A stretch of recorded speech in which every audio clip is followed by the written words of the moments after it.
Alright friends, welcome back to newspaper editorial discussion. This is the fifth session of this week, and here 5 articles we are going to deliberate. The first one is surviving the drought situation.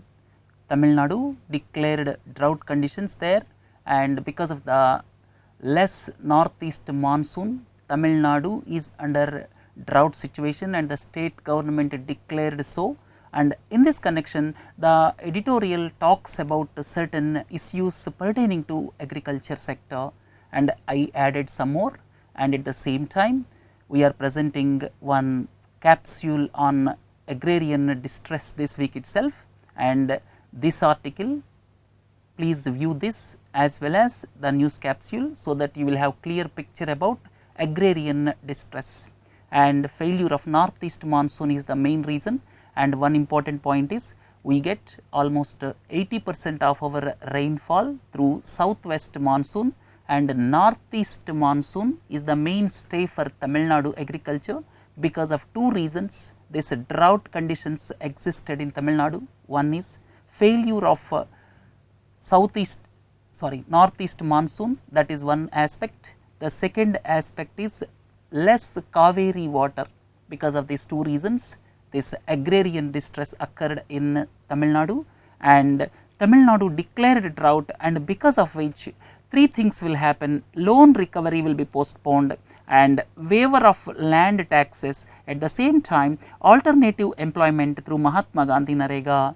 So these are the aspects which are going to take place, and institutional reforms is the need of the hour in agriculture. And to mitigate this agrarian distress, some of the aspects suggested in the editorial. The first one is, as per the suggestions of famous agricultural scientist Dr. M.S. Swaminathan, this monsoon management center. He suggested monsoon management center. What is the role of monsoon management center? The role is, it will bring experts from multiple departments, and it is based on participatory approach. So experts from various departments, and it will be a permanent body, that monsoon management center. What it will do? It will conserve resources during a drought period. At the same time, it will maximize potential during good times. So throughout the year, this monsoon management center will function based on the requirement. And another aspect is, this drought management manual is to be updated. This is the utmost need of the hour, and sometimes there is a delay in declaring drought, and that delay must be avoided. So these are suggested in the editorial, but if you go into the root cause of the problem, I have taken only few points. And if you want what is the real reason for agrarian distress in our country, please view the capsule which we are going to present either today or tomorrow.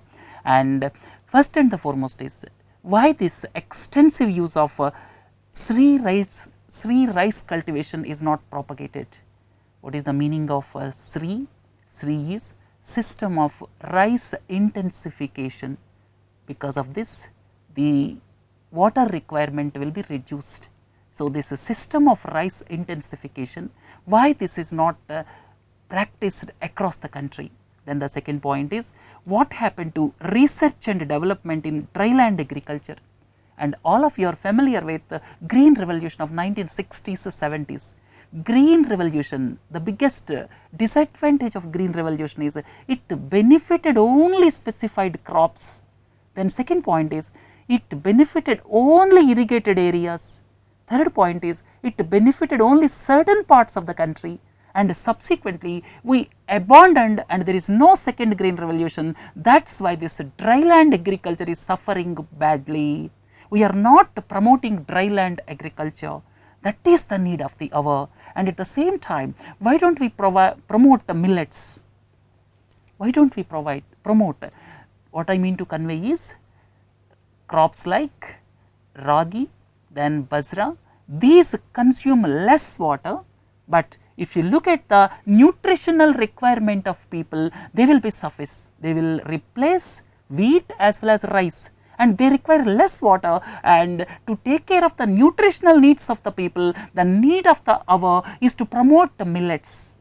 water guzzling rice may not be the future, because water resources are reducing day by day. So, there is a need for second green revolution, especially in dryland agriculture. We have to promote pulses for our proteinous requirements. We have to promote dryland crops like ragi, basra, all these things. So, that is the need of the hour. Next, what about the green revolution for dryland crops? This is the question lingering in anybody's mind. And why don't we promote pulses? Our requirement is 24 million tons and our production is just 17 million tons. We are importing around 7 million tons of pulses every year, 5 to 7 million tons. So, what is the need for importing even after 70 years of independence? Why don't we promote this dryland crops, millets as well as pulses, and second green revolution based on dryland agriculture? So, these are the immediate requirements and governments have to answer these questions. Then why tanks are allowed to die? Because of the human population pressure, several tanks are being allowed to dry, and Mission Kakatiya of Telangana government is one good initiative in recent times. So, please take care of tanks. Tanks are the utmost need of the hour. And what happened to water harvesting? Water harvesting, it is not being implemented in mass scale, and it is still on paper in several areas. Without water harvesting, how the groundwater will recharge? Then what about check dams? Check dams are required at each and every possible place. So, these are the aspects which we have forgotten in recent times after independence. That is why this agrarian distress is there. So, these are the main problems of agrarian distress. If you look at the pictures, this is Shri rice cultivation, system of rice intensification. It requires less water. The next one is millets. I talked about millets, that is basra, then sorghum, then jawar. So, these are all millets, ragi. So, these are all examples of millets and they require less water. And if you look at dryland agriculture, we are not promoting dryland agriculture, we are not keeping our eye on dryland agriculture. That is the biggest problem after independence. And another important aspect is, after new economic policy, our emphasis on agriculture reduced drastically during the past 25 years. This is another reason for agrarian distress. And pulses, why still we are importing pulses? Pulses require less water. Why government is not promoting the production of pulses? And as I have already told you, restoration of tanks is the immediate need of the hour. Several tanks are no more in existence and restoration is the need of the hour, and this water harvesting is to be done on war footing across the country. It must be made mandatory, and finally check dams is the need of the hour. So, we talked about agrarian distress. Let us look at strategic partnership really. Nowadays, with more and more countries, this word is being used quite loosely. The relationship, the bilateral relationship is elevated to strategic partnership. What is exactly the meaning of strategic partnership? Let us look at this. Here, the issue is pertaining to the visit of Rwandan president. Rwandan president visited India, and in this connection, India stated that it is upgrading the partnership to strategic. To the country Rwanda, please look into this map. Rwanda is the country which is suffered because of a civil war, and all of you are familiar with 1994 genocide. 1994 genocide. In 100 days, 8 lakh Tutsis were killed by Hutus, and inadvertently there is a mistake in the Hindu editorial. It mentioned Hutu population were killed, but it is wrong. Tutsi population were killed. Hutus are in majority, Tutsis are in minority, and Tutsis are killed, and that civil war took place in 1994, that is Rwanda genocide. 8 lakh people lost their lives, and this country president visited recently, and this country is situated in the region of Great Lakes in Africa. Please do not forget, this is the region of Great Lakes, and this country is situated in the region of Great Lakes, and recently Kigali Pact as an amendment to Montreal Protocol was signed here. right. Let us look at the information. During the past 2 decades, almost 30 bilateral relationships were upgraded to strategic partnerships. And here, if one looks at Rwanda, what is the need for strategic partnership with Rwanda? Please look at Rwanda. How is it strategically important? It is lingering in anybody's mind. One is 90% population engaged in subsistence agriculture. Subsistence agriculture means agriculture which is meant for their consumption, right. So, no surplus in subsistence agriculture, that is essential only to meet their day to day needs. So, sustainable agriculture, 90% population are dependent, as I have already told you.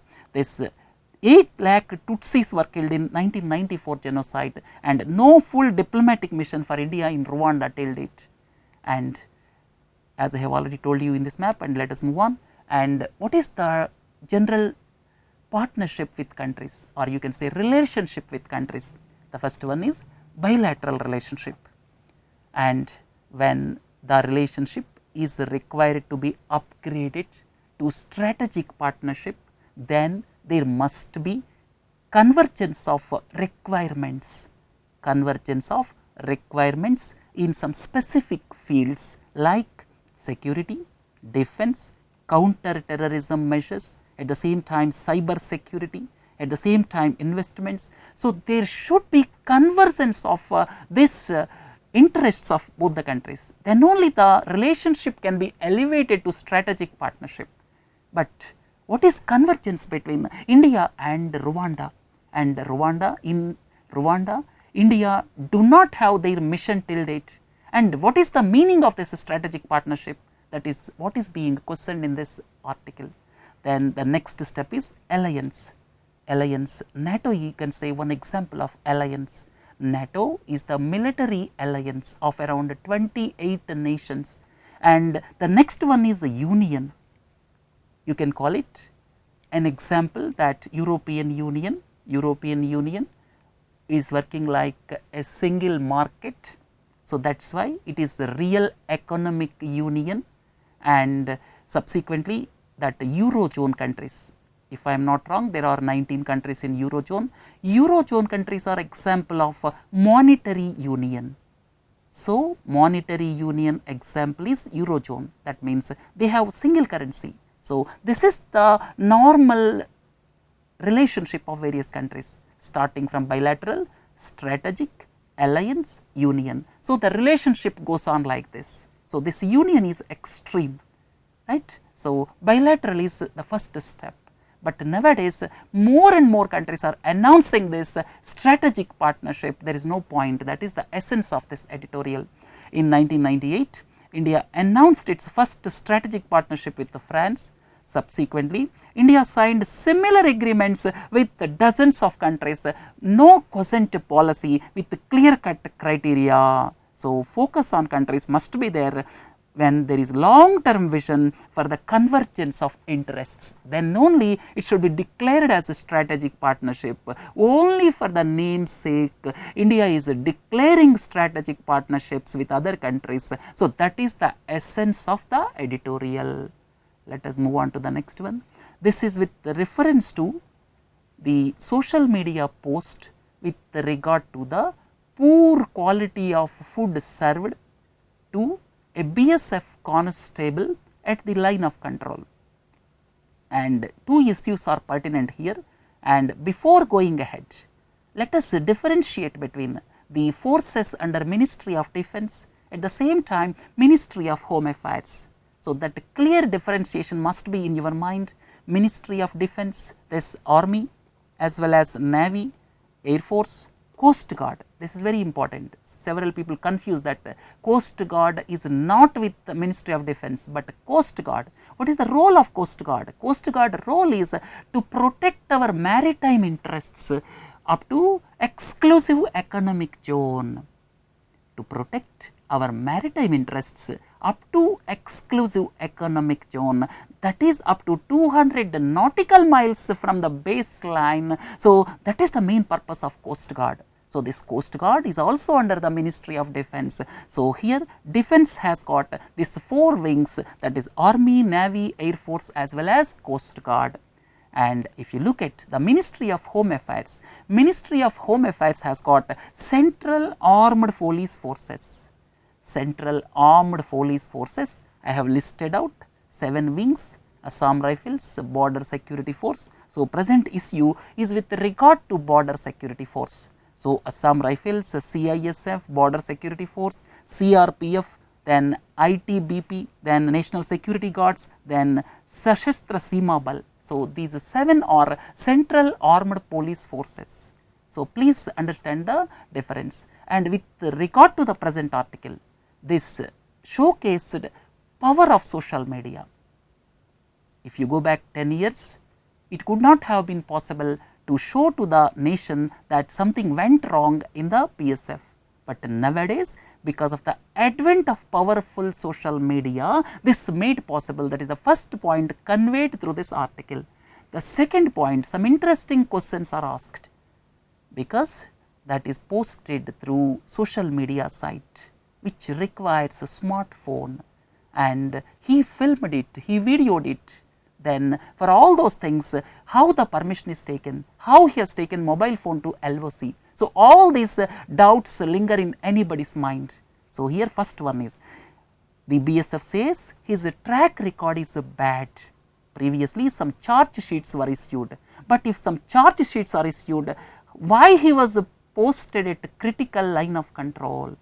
That is the first question. Second one is, how did he shoot the video? Then third one is, how he illegally took the mobile phone to line of control. Then is there any professionalism in the security forces? And under these circumstances, can they protect the borders from the extremists across the line of control? Then is the morale of Central Armed Police Forces is less than that of defense forces? This is interesting topic, we can discuss sometime later. The morale of Central Armed Police Forces, which comes under the Ministry of Home Affairs, is it less than that of defense forces? Right. So, all these questions require answer, and they require answers as per this article. Right. Let us move on. The next one is the city's bleak future. This is with regard to the present condition of Indian cities, and he suggested that we are concentrating more on bigger cities, metros like Delhi, Mumbai, Bengaluru, like that.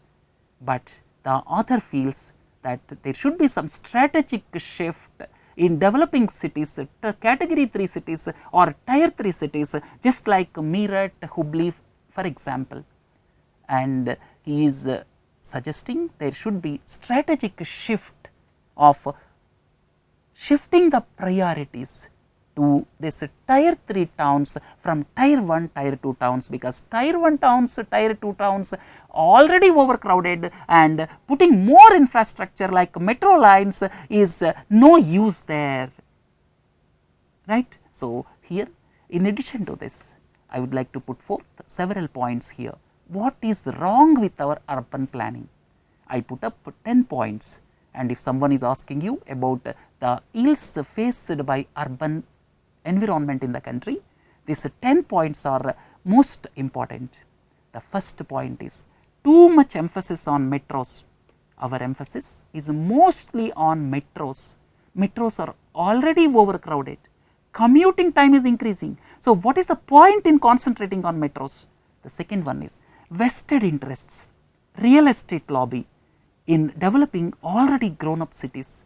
And why government is giving more emphasis on already grown up cities instead of concentrating on tier 3 towns is because of one reason. There are several vested interests, real estate lobby which is promoting the development of already clogged cities. Then the third one is political patronage with subsequent job creation in overcrowded cities. What is the point in developing IT infrastructure in cities like Bengaluru, Pune, Hyderabad? Why can't they come to some smaller town? Why can't the government create some infrastructure in smaller towns? Why can't the government promote infrastructure as well as IT sector in small towns? After all, IT sector need good bandwidth, nothing else. So, these are all the questions bothering everybody's mind. Next is poor urban planning. Then the next point is migration into peripheral areas, which normally results in haphazard growth. The growth of Gurgaon is one example, the growth of Gurugram, and it has grown because of the proximity to Delhi, and the growth is most haphazard way.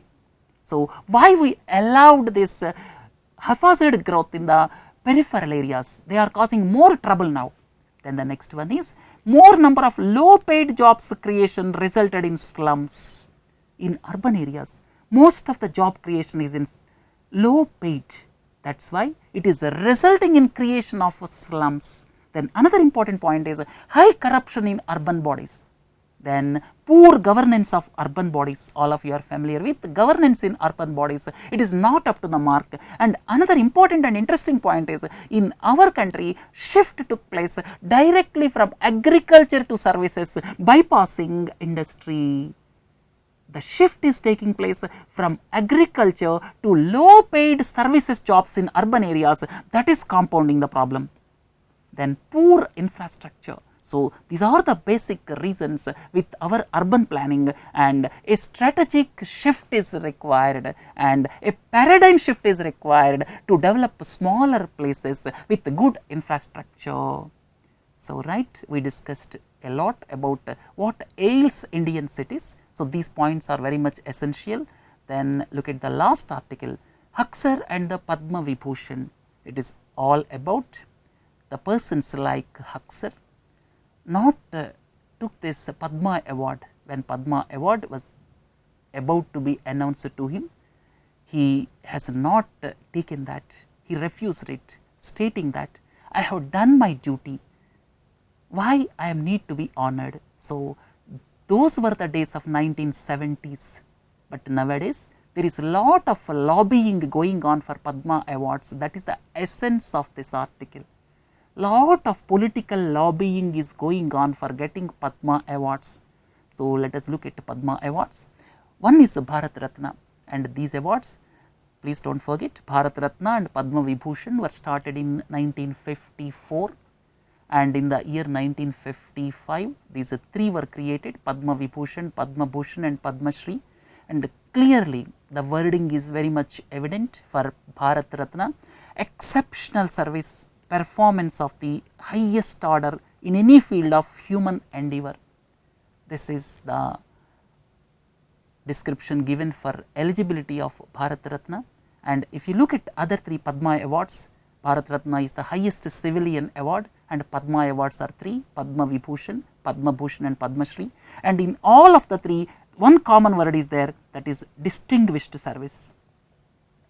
One common word is distinguished service, and exceptional distinguished service is for Padma Vibhushan, and distinguished service of high order for Padma Bhushan, and distinguished service for Padma Shri. So, it is clearly defined, and if you look at this, instituted in 1954, and lobbying and arbitrariness, that is the main drawback of present day Padma awards, and they became payment for services rendered to the government than as honor conferred for service to the nation. So, they relegated to such low level, and nowadays the relevance and the credibility of Padma awards was lost. So, that is the essence of this article. Right friends, we are concluding here today's events, and please do join for capsules, why and how, at the same time facts and figures. And before concluding this, let me remind you, 12 o'clock please join for comprehension, and at the same time I would like to tell you best wishes in view of Makar Sankranti, which is called in several states of the country, Pongal in Tamil Nadu, and it is also celebrated with the name Lohri by Punjabi farmers, and Magh Bihu in Assam. So, wish you all the best in view of Pongal, and with regard to this newspaper editorial discussion, we will meet on Monday. So, Monday to Friday they will continue, and another important aspect is today we are going to upload why and how, facts and figures, 3 capsules, please view them, right. So, with this once again happy Sankranti, Pongal, Magh Bihu, at the same time Lohri, and Thank you. Thanks a lot.